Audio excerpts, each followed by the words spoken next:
আসসালামু আলাইকুম। সব্বাইকে জানাই আমার তরফ থেকে ঈদের অনেক অনেক শুভেচ্ছা ও অভিনন্দন। ঈদ মোবারক। তো আজ পবিত্র ঈদুল ফিতরের দিন সকাল সকাল আল্লাহর রহমতের বৃষ্টির সাথে গুটি গুটি পায়ে আমরা চলছি আমাদের ঈদগাহ ময়দানে ঈদের নামাজ আদায় করতে।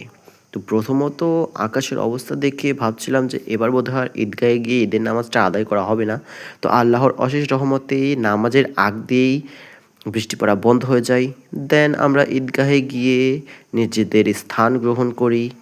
দেন কিছু পিকচার তুলি আমি, আমার ছোট ভাই এবং আমার আব্বু।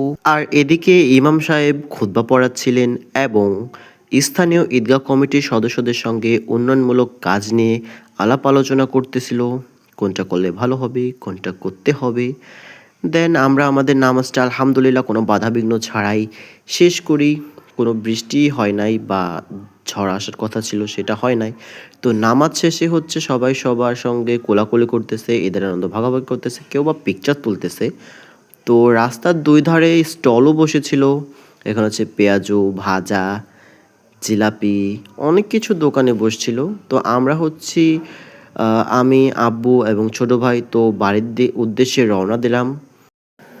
দেন বাড়িতে যাবার সময় স্টল থেকে মিষ্টি ক্রয় করে নিয়ে যাচ্ছি বাড়ির সকলের জন্য। তো আজ এই পর্যন্তই। দেখা হচ্ছে নেক্সট ভিডিওতে। আল্লাহ হাফেজ। ও আবারও সবাইকে জানাচ্ছি ঈদ মোবারক।